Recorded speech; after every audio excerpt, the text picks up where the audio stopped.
for us, it still wasn't pretty, but I thought when plays needed to be made, our guys did that. I think that the biggest stat in the game for us was the rebounding advantage. Excuse me. Early in the first half, we were holding 33%, and then Olawani got going, and obviously had a very good first half. We were shooting 59% at halftime. We were only up 3 points, so that was a little bit frustrating.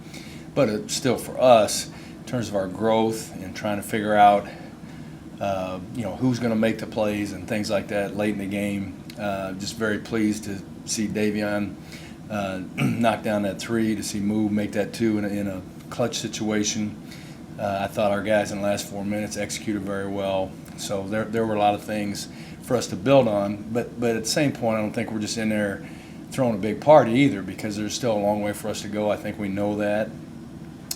Defensively, we have to get better. We played much better defense in the second half, and because of that, we really hurt them on the glass.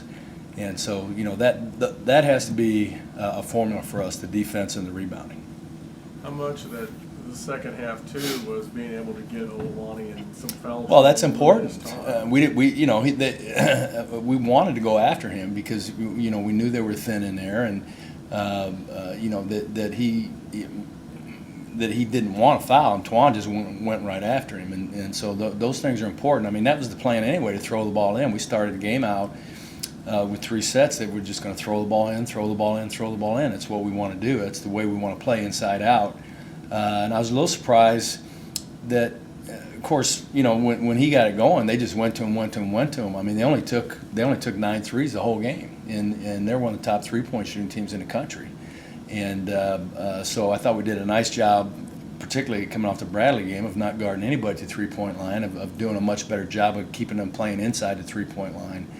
And but they recognized that we were switching. They threw it in against our guards, and he did a nice job in the first half. But yeah, Twan going after him early in the second half, getting in foul trouble, was big for us. I feel like your team was able to stay kind of within themselves in that sense of knowing you had to push the ball inside against a team, like you said, was kind of thin. Ask it again. You feel like your team was able to stay with its plan better in terms of getting the ball inside against an opponent that was a little bit thin underneath in terms of its depth? Yeah, I mean, I thought we had tried to attack the rim all night, and it's not just throwing it in, but it's also putting it on the floor, attacking the rim, and we were on the offensive glass. Like Antoine, probably kept 2 or 3 balls alive where he doesn't get the credit for the offensive rebound, but he probably should. And so he really did a good job for us. His activity was pretty important to us. But just very pleased in the tough moments that our guys executed and made big plays when they needed to. Like I said, the shot from Davion, the shot from Kennard with under a minute to go, only up 2 and putting us up 4 was probably the biggest shot of the game. And we weren't great offensively in the second half, but when we needed to make plays, those guys did. You feel like you had pretty good shots for the most part in the second half, and they just maybe didn't go in at the clip they did the first half? Possibly. We miss a lot of layups, and we have. I mean, it's been characteristic of us to miss some pretty easy shots, and so I just, the guys we're not playing relaxed, and I am definitely part of that problem for sure because of my intensity and sometimes my negativity over the offense not flowing the way that I want it to. I feel like I'm frustrated offensively. The players can sense it, and so they play tight too. I mean, I'm not helping the situation. I'm probably the worst at it, and so I need to get myself relaxed so our players are relaxed and they'll start to make some of those shots. What about the next week going before you go to Austin? Well, we have pretty much 2 games in 2 weeks right now. We have finals coming up this week, which is usually a tough week on the guys, just physically, mentally. But the nice thing is we've installed some new things offensively just to try to make things easier for our guys, less options, so that they don't feel like they have, because in motion you have so many options that sometimes it freezes you, and so now we're just giving them a few options. You make these decisions and you play off them. I think that's going to help. It was a bit cumbersome today, just because we put it in 2 days ago, and so it wasn't going to flow perfectly. But over the next 2 weeks to have the time and the opportunity just to work on it, I think is going to help us a lot.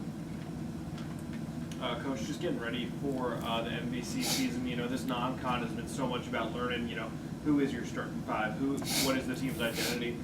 How much have you guys grown in the last month of playing non-con basketball? Yeah, I mean, we've gone up, down, we've gone everywhere with it, and we've had to make some adjustments, obviously with Elijah in his injury, and then having to take Sheridan out of his red shirt, and trying to get him some minutes because he's even though he was a freshman last year, he only played 7 minutes. So there's just still a lot of moving pieces that we're trying to figure out.